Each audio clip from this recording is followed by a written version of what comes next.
muslimin dan muslimat yang dirahmati Allah, yang ini kita cuba kembali balik arah tuju dan matlamat kita. Sebab itu nilai yang katakan tadi, orang yang berkorban, matlamat tidak lain tidak bukan untuk mengharapkan redha daripada Allah Subhanahu wa taala. Siti Hajar merelakan suami meninggalkan dia dan anak. Kenapa? Kerana Allah. Begitu juga kita lihat balik bagaimana Ali bin Abi Talib yang usia lebih kurang 9 tahun, bila Rasulullah kata, wahai Ali, kamu gantikan tempat tidur aku, maka aku nak berhijrah daripada Mekah ke Madinah. Apa yang Ali fikir? Pemikiran Ali, otak Ali, cakna dapat memikirkan sesuatu yang mana kata Rasulullah itu sudah tentulah datangnya daripada Allah. Wa ma yantiqu anil hawa in huwa illa wahyu yuha. Bila mana kata Allah, Muhammad itu tidak bercakap, tidak berkata, melainkan apa yang dipimpin, dibimbing, yang diarahkan oleh Allah. Maka sudah tentu Ali kata, kalau Rasulullah yang mengarahkan, sudah tentu Allah yang memerintah. Maka Ali patuh, ati'ullah wa ati'ur rasul. Yang ni yang katakan Allah kita dahulukan, tuan-tuan dan perempuan sekalian. Dalam cerita korban yang kita katakan tadi, kenapa Hajar merelakan? Kerana Allah yang memerintah. Lalu tinggallah dia bersama dengan anaknya. Ketika itu apa yang berlaku? Maka minuman yang tidak ada, akhirnya Siti Hajar mencari air. Kot-kot ada di sebalik Bukit Safa sana, air laungan itu tidak ada, tidak disambut oleh orang kerana tidak ada manusia. Kemudian pergi ke Bukit Marwah pun begitu juga, ulang adik 7 kali. Bagaimana pengorbanan Hajar untuk anaknya yang disayangi. Anaknya itu adalah anak yang berketurunan baik. Ibrahim tadi disebut sebagai Khalil. Keturunan Rasulullah pun daripada keturunan Nabi Ismail, Nabi Ibrahim. Yang kita sanjung Muhammad ni kerana apa? Kerana dia adalah daripada keturunan Arab, yang mana diiktiraf oleh Allah Subhanahu wa taala Muhammad itu daripada kalangan orang yang mulia daripada bangsa Arab. Muhammad bin Abdullah bin Abdul Muttalib bin Hashim bin Abdul Manaf bin Qusay bin Kilab bin Murrah bin Ka'ab bin Lu'ay bin Ghalib bin Fihir bin Malik bin Nadar bin Kinanah bin Khuzaimah bin Mudrikah bin Ilyas bin Mudar bin Nizar bin Ma'an bin Adnan bin Ismail bin Ibrahim Khalilullah alaihi salam. Macam tuan-tuan boleh hafal. Itu cerita keturunan Rasulullah tu. Mengah ngapal. Oh, 6 bulan tak cukup. Kan senang, takut terbalik. Ibrahim dulu ke Ismail dulu kan. Cerita dia, kita nak faham keturunan, susu galuk keturunan kita pun tak ingat. Takat kita, saya pun takat Ustaz Halim bin Din bin Ahmad bin Ibrahim juga onyang saya. Lepas tu saya pun surrender, tak boleh kan. Tapi keturunan Rasulullah ni kita hafal ni adalah special, mudah-mudahan kan.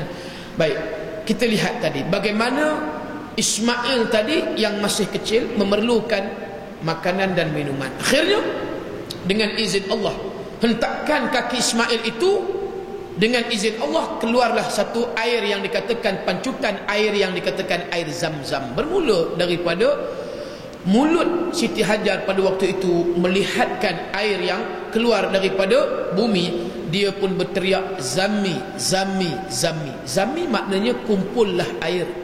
Itu maksud Zami. Satu lagi, Allah yarham Zami Ismail, itu pelakon Pimai-Pimai Tangtu Pak Uda kan. Itu Zami ya. Lagi satu Zam-Zam bermakna kepung air.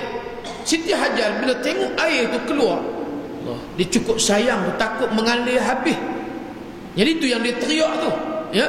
Sampailah ke hari ni kita nampak telaga Zam-Zam yang dalamnya 30 meter, kandungan air hanya 3.2 meter sahaja. Dia punya ada air di dalam itu, tetapi tidak pernah kering daripada zaman Nabi Ibrahim, zaman Rasulullah, sampailah zaman yang disebut akhir zaman ataupun sampai hari kiamat. Tak pernah kering, berjuta-juta manusia yang minum. Itu satu kelebihan yang Allah beri kepada Siti Hajar. Falsafahnya, bila kita taat kepada Allah, bila kita ambil satu perintah Allah tadi dengan ikhlas, dengan rela, dengan redha, Allah beri kebaikan kepada kita. Baik itu surah Muhammad ayat yang ke-7 yang Allah sebut in tansurullah yansurkum, yang sambung itu wa yuthabbit aqdamakum. Allah kata apa dia? Kamu tolong aku tolong kamu, kata Allah. Mu tolong ku tolong kamu. Cantik bahasa begitu, ya. Retinya kita tolong agama Allah, Allah akan tolong kita. Sembahyang ni perkara yang wajib. Jenayah yang paling besar dalam agama Islam, mereka yang tak sembahyang 5 kali sehari semalam. Itu jenayah yang paling besar. Orang yang paling jahat dalam agama Islam, mereka yang tak mendirikan solat 5 waktu sehari semalam. Mudah aja bila orang tanya siapa orang yang jahat dalam agama. Orang yang jahat dalam agama, mereka tidak mendirikan solat 5 waktu sehari semalam.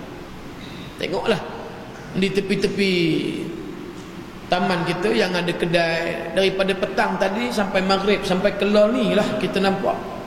Allah, yang main dam ada, yang haji tak haji, dia kira duk dam haji betul dia tak, belum lagi kan. Itu satu. Yang anak muda yang kata tadi mungkin peringkat dah umur 40, 50, 60 ke atas, ada yang main dam, ada lagi 60 kan. Bukan sini, tempat lain ni tuan-tuan cerita ni lebih kurang juga saya tengok, perhati kan, on the way nak datang macam tu lah. Masih lagi ada di kedai-kedai. Tak, bukan kata kita ni tak boleh hidup dalam keadaan bebas, boleh. Tapi ingat, kebebasan kita tertakluk kepada satu peraturan, prosedur yang datang daripada Allah ni tetap.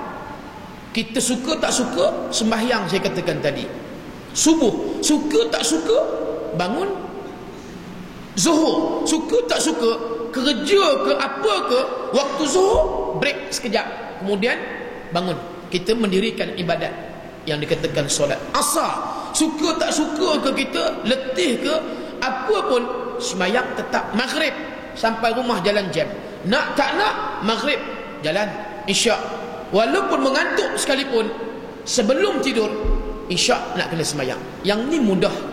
Kita sendiri buat calculation, pengiraan, hisap, hitung kita. Bila mana kita tadi tolong agama Allah 5 waktu, di sinilah yang dikatakan kita sudah melakukan korban. Pengorbanan kita tadi ada value, nilai. Bukan sekadar kita melakukan iaitu ibadat korban pada tiap-tiap tahun. Bila orang tanya apa yang kita dapat daripada ibadat korban, tahulah tahun ni dapat daging kurang sikit kan, contoh kan. Bila dapat kurang dah riuh, ni apalah AJK masjid mangkuk betul, dah jadi mangkuk AJK tuan. Dia tak tahu AJK buat kerja daripada awal tu, ungut macam duit kutu tu. Bukan senang tuan. Setengah masjid depa buat macam kutu tu, daripada bulan Januari dah kutip dah kan. Kita sedap je pergi mangkuk pada AJK masjid.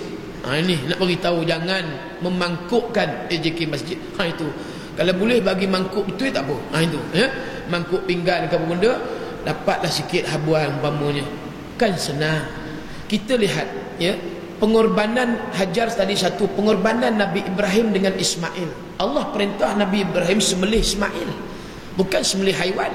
Kalau kita nak fikir apa yang Nabi Ibrahim dapat, boleh makan ke daging Ismail?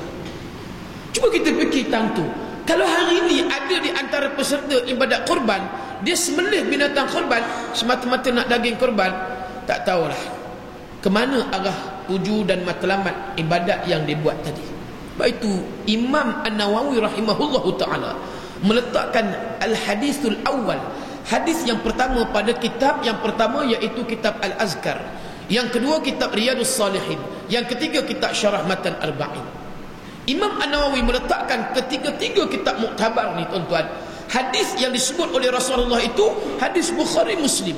Innamal a'malu binniyat wa innamal likulli imri'in ma nawa. Maka kata Rasulullah, amalan itu berdasarkan kepada nawa, niat. Sejauh mana kita niat tadi dengan niat kerana Allah. Kalau sekiranya niat kita buat ibadat korban kerana daging yang kita nak ke darah, tidak ada nilai yang katakan tadi ibadat korban. Sebab awal tadi saya sebut dah, pengorbanan ni ada nilai, value. Bukan saja-saja kita buat sembelihan korban. Sebab Nabi Ibrahim bila beritahu kepada anak Ismail, inilah nilai sejauh mana ketaatan Nabi Ibrahim daripada perintah Allah yang disebutkan tadi, anni azbahuka. Korban ni dia ada banyak nama, antaranya an-nahru, azbahu, azbahu tadi surah As-Saffat ayat 102. Apa maksud azbahu? Iaitu juga dimaksudkan dengan sembelihan. An-Nahru ayat yang kedua dalam surah Al-Kautsar, fasalli li rabbika wanhar. Maka an-nahru itu juga sembelihan, yang dikatakan sembelihan hari nahar, hari raya kurban. Yang ketiganya disebut sembelihan udhiyah, iaitu yang dibuat pada waktu duha, iaitu masanya pada 10, 11, 12 dan 13, 4 hari waktu disebut sembelihan udhiyah. Cerita balik tadi, kita buat ibadat kurban, dalam perkataan yang disebut kurban itu qurba yaqrabu, mendekatkan, menghampirkan diri kepada Allah, bukan kerana nakkan daging. Ini kita nak kena perbetulkan.